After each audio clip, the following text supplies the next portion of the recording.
Hello, this is Brenda Green, and I'd like to welcome you to Living in the Go. Today I want to talk to you about reaching too high. And you might wonder, what does that title mean? Well, sometimes you heard the expression, our eyes are bigger than our stomach. We want and want and want until it's too much. So that's what I mean about reaching too high.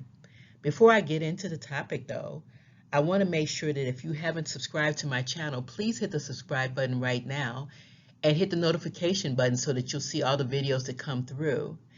Share it with your friends. That would be great because again, we're spreading a movement here.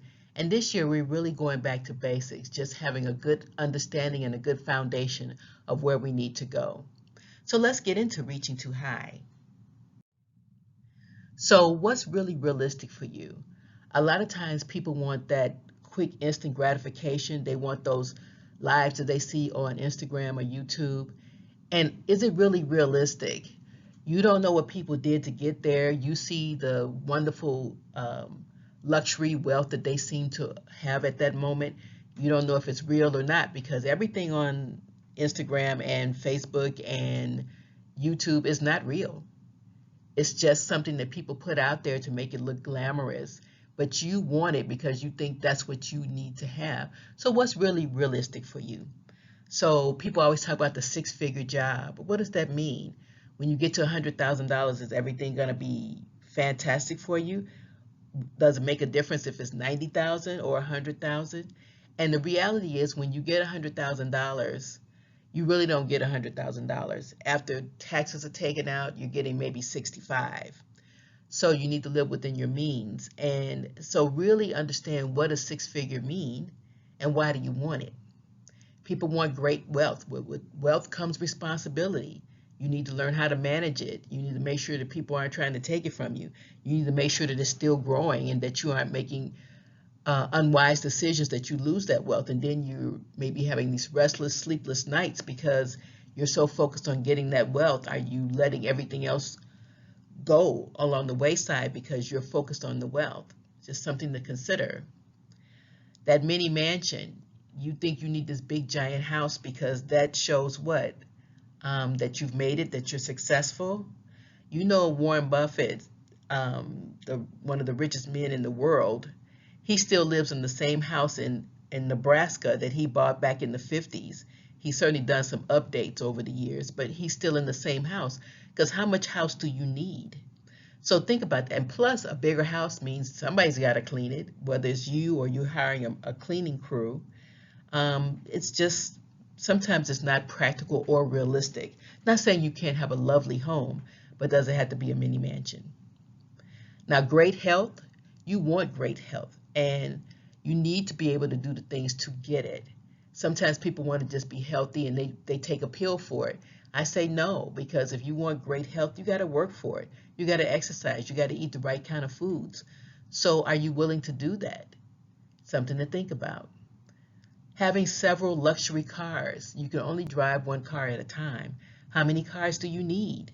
And do you need something that's so extravagant everybody wants it? You're worried every time you drive it. You're afraid you're going to get a scratch on it or somebody's going to try to take it. Or you're paying through the roof in terms of your insurance for it. Is it really practical for your lifestyle? Something to consider. The other thing, great relationships. And that is something that you can strive for.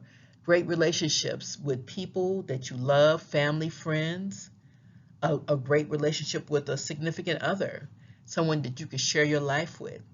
That's something that you can certainly shoot for.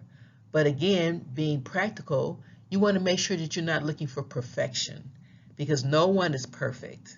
No matter what we do, practice makes improvement, not perfection. So a great relationship is really based on where your expectations are, what you're hoping for, and the like. Now, as always, I do have my beliefs. So I'm asking now, do you know what you want and why you're dreaming about these particular things? Why do you want it? Do you want it because somebody else has it and you think, well, they look happy, I want it too? You don't know what goes on with people. You don't know what's going on in their households. So before you start dreaming big about what someone else has, what is it that you really want? Do these things change who you are? Do you think because you have $100,000 in a salary now that's going to make a difference for you? You're going to have better relationships. Well, think about that, because money doesn't change things. You are who you are. You could be a better version of yourself and you could work on yourself. But think about why these things are important to you, and are they really there to change you? If you want these things, because if you're reaching for them, are you prepared to do the work? They don't just hand these things out to people. You really have to do some things to get it. And just being beholding to someone and thinking, well, they're going to give me what I'm due. Nope, you got to work for it. You have to be prepared to do those things in order to achieve them. And the grass is not always greener on the other side.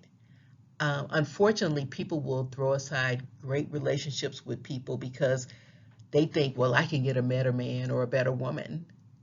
You know, you always think the grass is always greener, but be realistic and think about, what qualities am I looking for? What qualities does this person have? Can we communicate and talk about things to improve our relationship as opposed to looking for something else? Because it's not always greener in more ways than one. And how long will it take? So if you're reaching so high that you want all these things and you want it instantly overnight, I got news for you. It doesn't happen like that.